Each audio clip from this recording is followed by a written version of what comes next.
Welcome to the Sweet Life Coaching Podcast, connecting real people with expert advice to achieve a healthier lifestyle and live a more fulfilling and abundant life. Here is your host, Coach Tavia. Well, hello, everybody. Welcome back to the show. It's your Coach Tavia. I am excited today. I have a great, amazing, fun person that I brought on, Miss Erin Gallagher. Hello, good morning. How are you? Hello, good morning. I'm feeling so amazing. Good. So you guys always know that sometimes you just get me solo. Sometimes I bring in guests. I try to bring you the best of the best. And I mean that. I try to dig out some of these things that I feel that, you know, not only do I like, but I feel more importantly, what could you apply in your life? And so Erin actually, we actually kind of bumped into each other accidentally through my wonderful assistant, Christiana. She said, you need to talk to Erin. And little did I know that you and I actually grew up in the same town, Kennewick, Washington, and you were a Kennewick High grad, right? Yes, in 1998. Yeah. Awesome. And I was Kamaikan. Go Braves. Shout out to Braves. Yes, I loved Kamaikan. We used to skip school every day to go to Kamaikan. So I skipped school to go to Kennewick. So there we go. Grass is greener. Right. So anyway, so we have some hometowns connections here, but not only that, but Erin is, the topic today is going to be healing is an inside job. That's our topic today. And what is this all about? Well, let me tell you a little bit about Erin first and foremost. So she's a visionary, basically she's a visionary, helps visionary leaders, heal on all levels so they can ignite their confidence and lead without fear. She uses the Akashic, I said that correct, right? You did, yes. Akashic Records to teach people how to tap into their soul's purpose and create massive success in all areas of their lives. I don't really know what Akashic is too much. I know a little bit. We're going to dive into that. And so people that are asking, what the heck is that? We will talk about that. So what's remarkable about Erin is that after 17 years, she had a drug and alcohol addiction. And she actually healed herself naturally using some holistic methods and spiritual modalities. And that's why we're talking about how healing is an inside job today, because guys, you got to heal from the inside out. She used what she learned during this period of transformation to tap into her own abilities as a master intuitive and leader in the healing industry. She is highly specialized in trauma work. She knows firsthand how trauma can activate spiritual journeys, and she's able to navigate these spaces with compassion, kindness, and a deep sense of respect and honor for her clients' processes. So without further ado, there's so much we want to talk about, but we want to keep this all nice and juicy for everybody, right? And just the good stuff we want to talk about. Just the good stuff. And then if they want to reach out to you and hire you as she's an intuitive life and business coach. Also, that's her title per se. Yes. But anyways, all right. So I have so many questions for you because we just kind of connected. I know. I love how we connected. It was so perfect. All right. So we're going to get to the juicy stuff. Like, okay, Erin, tell me about this. We're going to go back in time first and foremost. Take me back in time. We had an addiction problem. We had some drug and alcohol problem.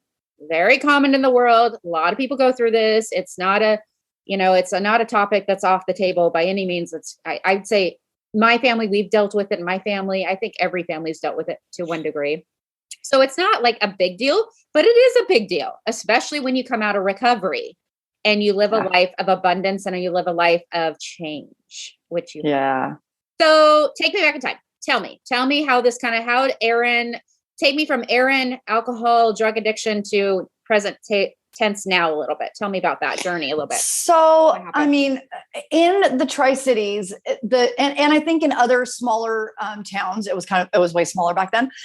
There was a really big like meth insurgence. It was everywhere. Yeah. And it was around when I was like 16, 17. And it kind of was really insidious. It was the worst in kind of like smaller kind of trailer park kind of towns, Yeah. And it was just all around me. Mm-hmm. And I had issues, growing up in an alcoholic family. I had a really good childhood, but I had chaos there. And I think the way that I was able to escape and let down my guard, and because I was very sensitive and empathic as a kid, and I always thought everything was my fault. So when I started doing the drugs or drinking, it like all that went away. I was like, oh my God, this feels so good. I don't have to worry about what anyone thinks. I don't even care. And so it became a shield for me to be able to kind of let all that go. Gotcha. Yeah. And so doing that, so I got into like hard drugs really early. Okay. And then it got really bad really fast. And so when I turned 21, I moved to Boston, actually, all the way to the farthest you can get away from the Tri-Cities. Right. Moved to Boston. My mom's parents lived out there. So I lived with my grandparents for 10 years and I stopped doing the drugs, but I picked up booze. So usually it goes just one or the other. Yeah. Yeah. So I just kept, it was basically, I always say I wasn't addicted to the drugs and alcohol. I was addicted to the numbing, and the drugs and alcohol were the numbing agent of choice. Right. And so I just numbed another 13 years. And then as soon as I got a DUI when I turned 34, and it still took me another 7 months of alcohol classes to come to out of my denial. I had so many years of denial. And so I kind of had a huge spiritual awakening. And then that was the cascade of all the spiritual work and all those things. And I really didn't want to take anti-anxiety medication and all that, because I was having constant anxiety attacks and stuff from not having the drugs and alcohol after 17 years of using them as a crutch. Yeah, absolutely. Absolutely. So you came out of that and you just didn't come out of this and be like, all of a sudden wake up and go, okay, I'm changing, right? It takes time, but did you can you go back to a pivotal point or like someone that inspired you, like to go boom, smacked you in the face one day and was like, okay, this is where I'm going now. Different direction. Can you think back? I feel like the people that always kind of smack us in the face are people that are neutral and don't know us at all. You know what I mean? The ones that try forever, our parents, our friends, you're not going to listen to those people. No, right? It's just like, I don't care. And I really believe that on a soul level, our souls choose to have experiments, quote unquote. So in my case, I chose this crazy kind of drug and alcohol experiment. Yeah. And at a certain point, my soul chose, okay, now it's time to stop.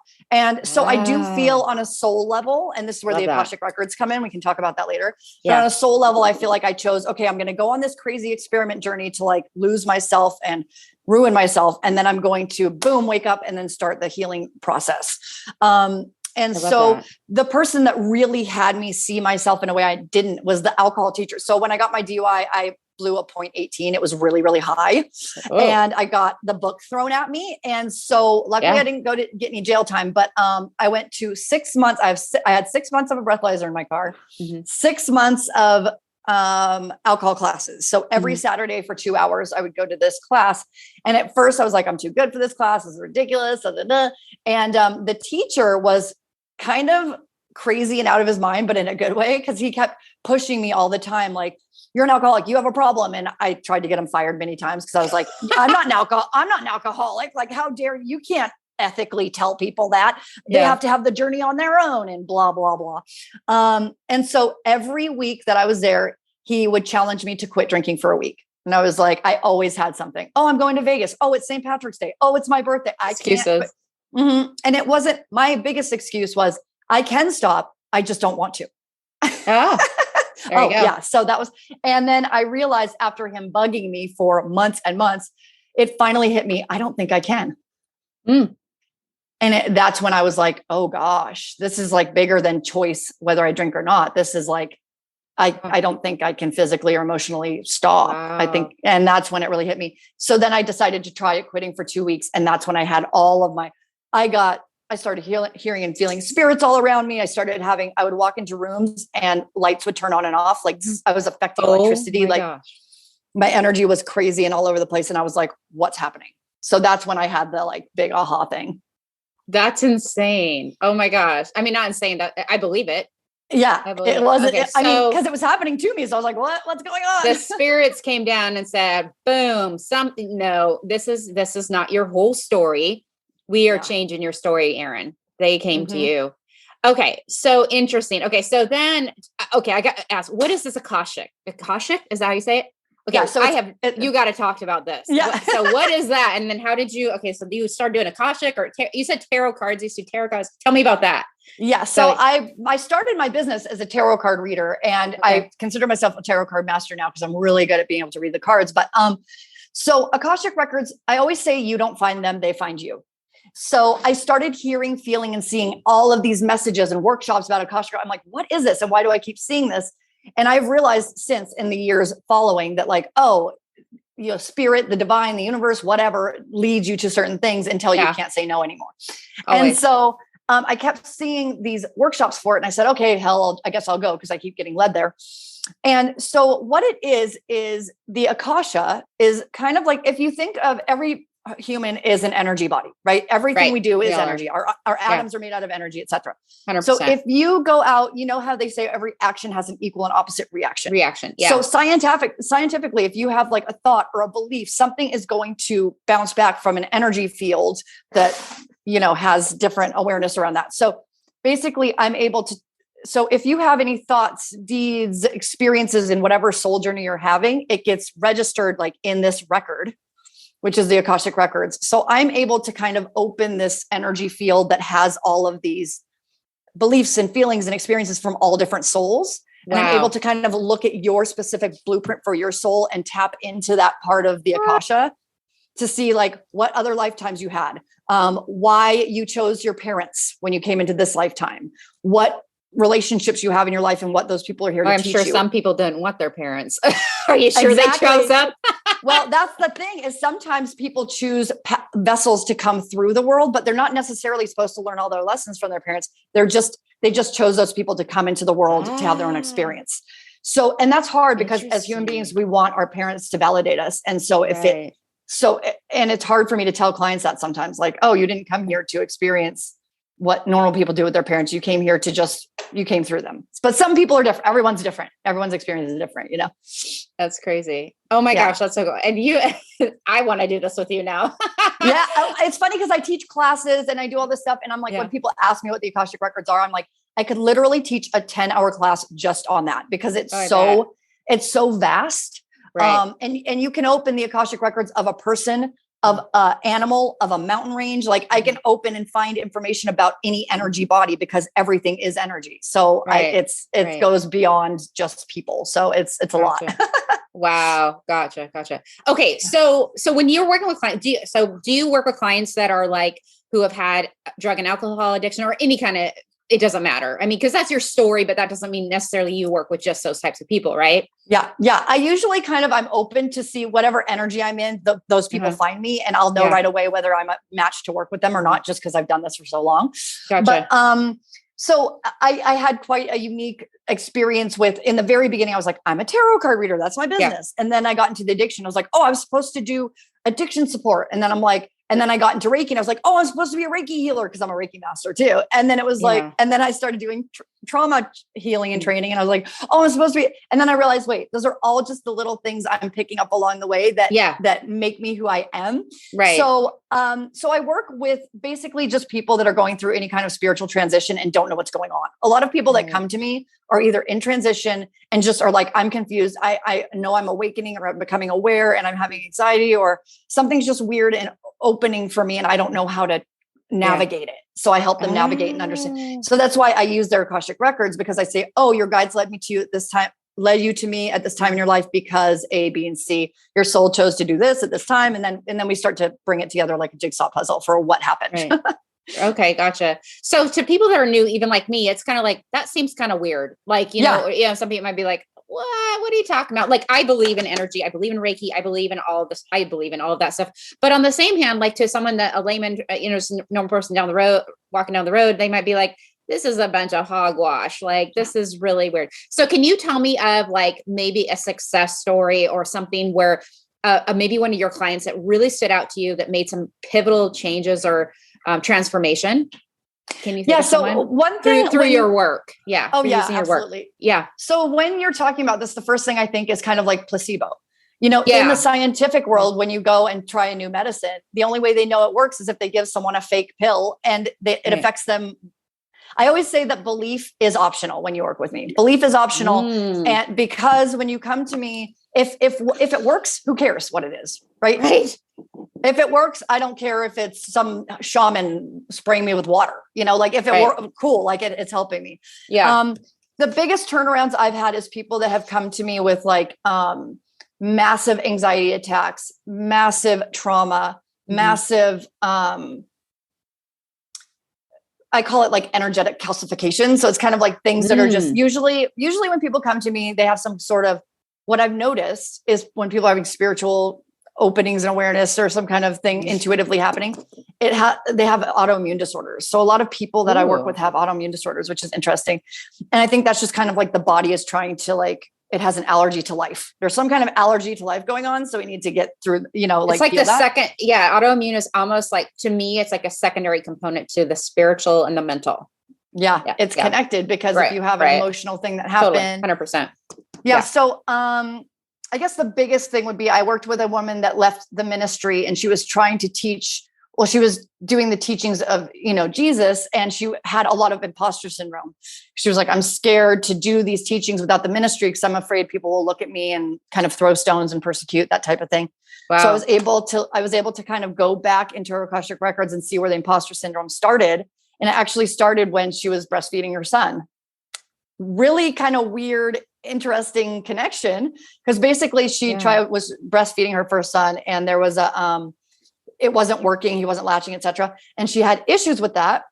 Mm-hmm. And then she said in the session, she was like, I felt like I wasn't the right mom for him. She was like, I felt like, and I said, an imposter. And she was like, yeah. And so we kind of traced it. As soon as she kind of acknowledged that and knew that, she was able to step fully into her program and package and what she was doing, her passion, and started making money and getting more clients because that kind of like, she acknowledged that and released it. So that was a big thing. So timeline, I call that timeline tracing kind of back in, I do. Like with origin. Timeline tracing. So imposter syndrome, we talk about that a lot in the coaching world too. Imposter syndrome, how it's such a funny, you're an imposter. I know. It's like, stop being an imposter. It's like, even the word is harsh. It's like, ouch. It is. But it's like, can you tap into what imposter syndrome is just so people can clarify what that is actually?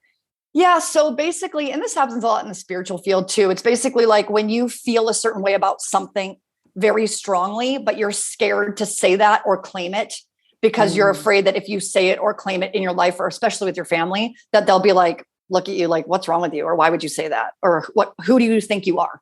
That's kind of like the energy of like, who do you think you are saying that? Or who do you think you are being a coach around that? You don't know. And so people start to feel like I'm a fraud. I don't really know what I'm doing. And so that's where that kind of, and I do shadow work where I turn things around. So I'm like, let's find out why it's good to be like an imposter. Like, why do you want to do that in order to do the mission you were here to do?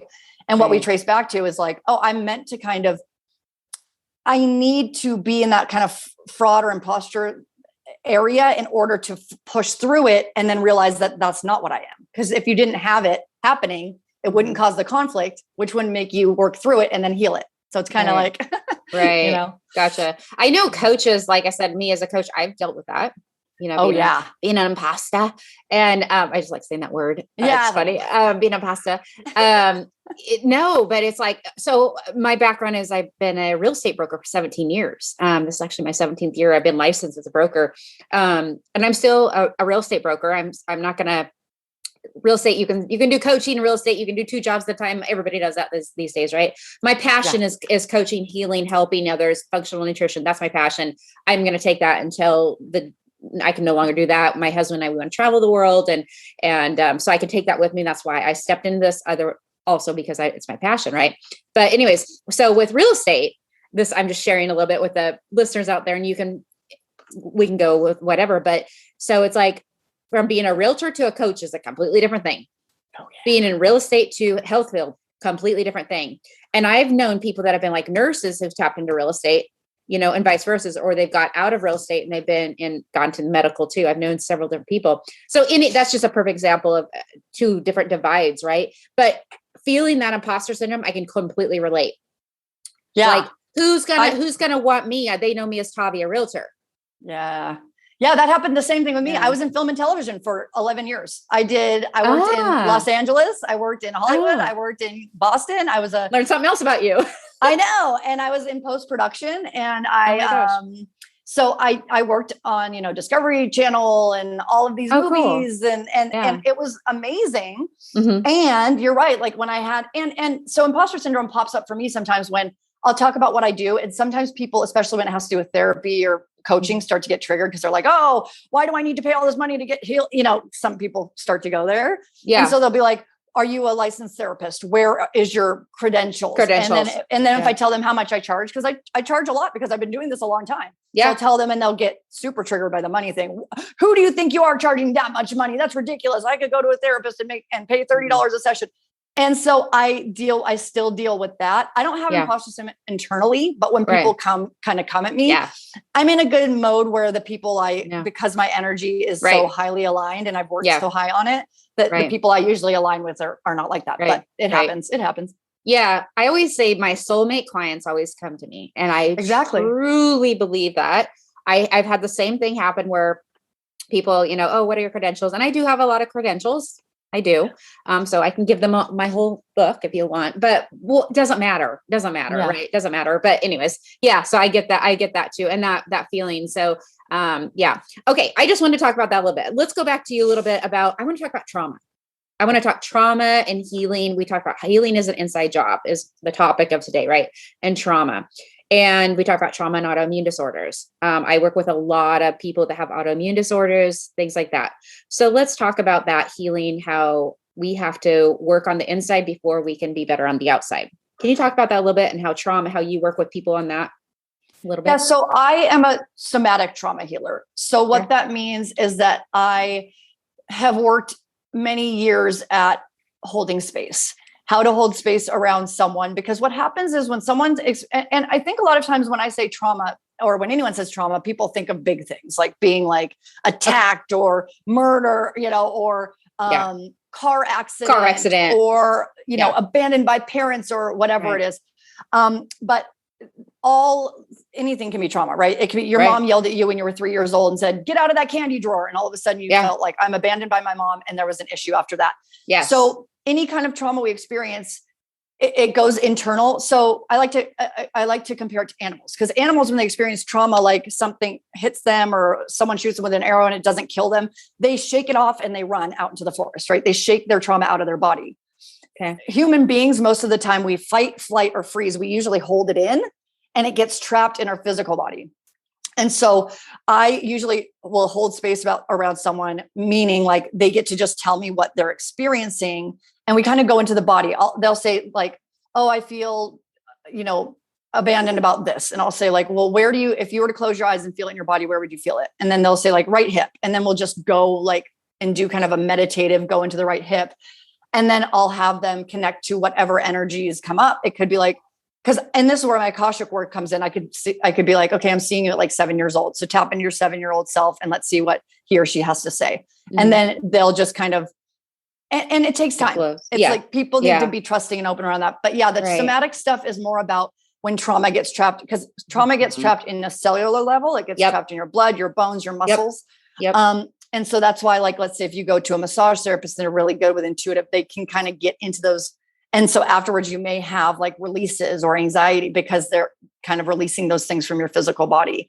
Mm-hmm. So that's kind of like a touch. I mean, there's many ways to heal and support people with trauma, but that's the somatic way is the way that works for me the best. That's amazing. Yeah. I mean, I talk a lot about emotions with my clients, and how the emotions can create the physical sickness, literally. Yes, exactly. So I always talk about my journey and how you guys can all listen. Everybody's always listened to my podcast in the past, but a lot of times I talk about that and how I made a decision. I'm like, I'm not Tavia Lyme disease anymore. And once I made that decision, I was like, I started having this evolution and this changes and then I started healing, and healing started just catapulting, and stuff like that. And now I don't even recognize this Tavia Lyme disease anymore. Like, I'm like, yeah, I have Lyme, but it's not like a thing for me. Like, it's not, and I know people that are their disease. Yes. They claim their disease. Yep. And I'm not saying that it's not real. I'm not saying that, people don't have cancer, people don't have lupus, they don't have MS, things like that. Sure. That it's a thing, right? But there's a difference too I want to talk about how you can do from the inside. Talk about an example of how, like, a person with Lyme, lupus, chronic illness, stuff like that. What's a starting point that they could do to start kind of healing from the inside? Is it just making that decision? For me, it was. What would you say? Yeah. So for me, I love the decision making, because that's true. If you don't have the mindset of, there's all those stories about, oh, my doctor told me I never walk. And then I said, no, I'm going to walk someday. I don't care what anyone says. Perfect if you example. make the decision that that's what you're going to do, you go and do it. Like, I don't care who says what. Like, if you're like, I'm doing it, you will do it.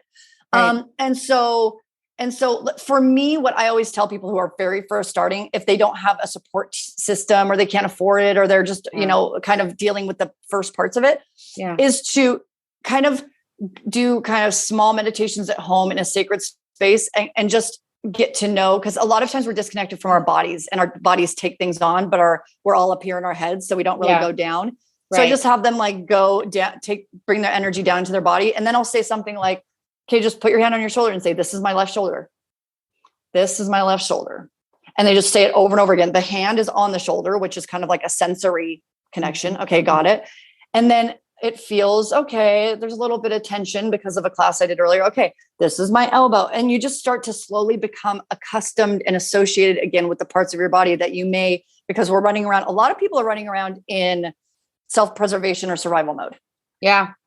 And we don't. And we're just always going from one thing to the next and not really paying attention to our bodies, our souls, etc.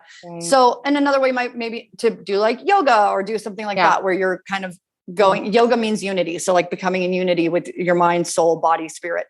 So that's kind of like a good starting point for me, is like just acknowledging like, these are the parts of my body. These are how they're feeling right now. So you're not always up here. You're kind of slowly starting to go down.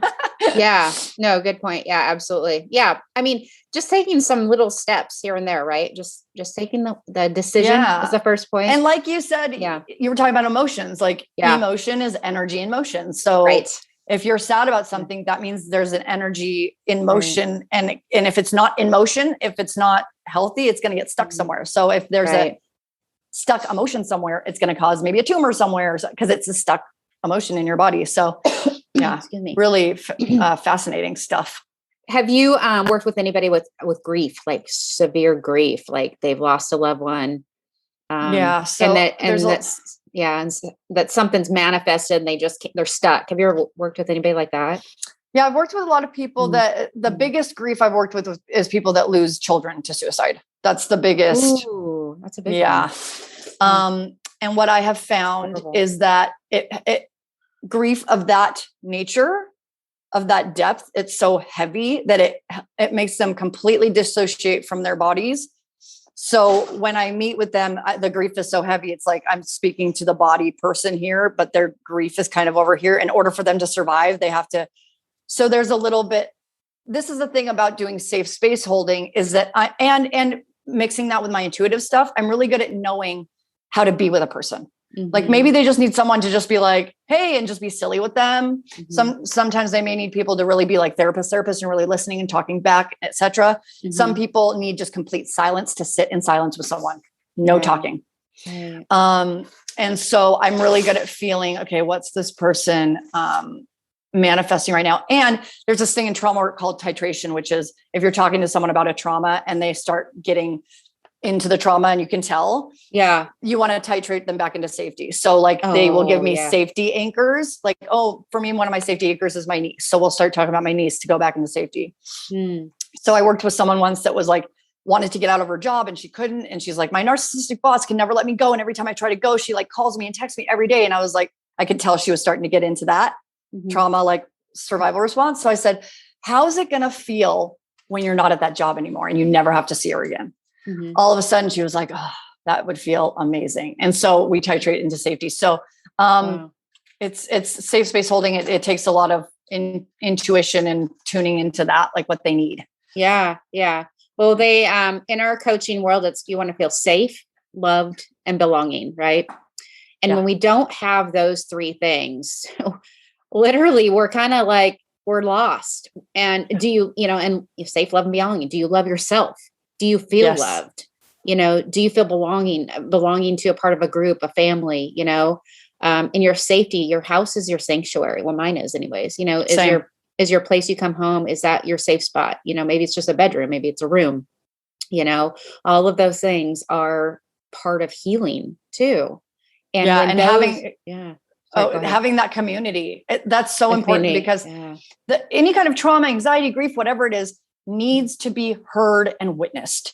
If you don't have a community that can just sit with you and listen to you and not try to fix you and just can hear you and witness you, and that's it. Like, that's the thing, is that people try to do all of these intense like therapies. And I'm like, at the end of the day, people just want somebody to look at them and say, I see you, I hear you, and I feel that. And so it's almost like when someone say, oh, I can't imagine that pain. I always tell them, say, I can imagine. Let people know, I can imagine how much that must hurt. Even if you don't know at all what kind of grief it is they're going through, when you say that, you're letting a person know, I don't know what you're going through, but I can imagine how frustrating that is. And then they get to say, yes.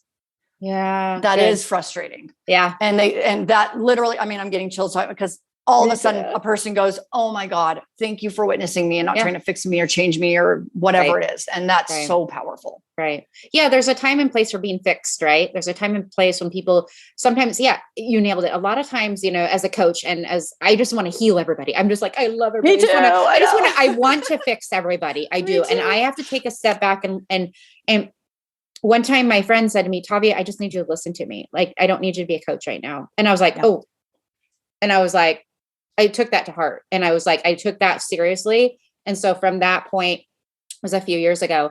And I was like, she's right.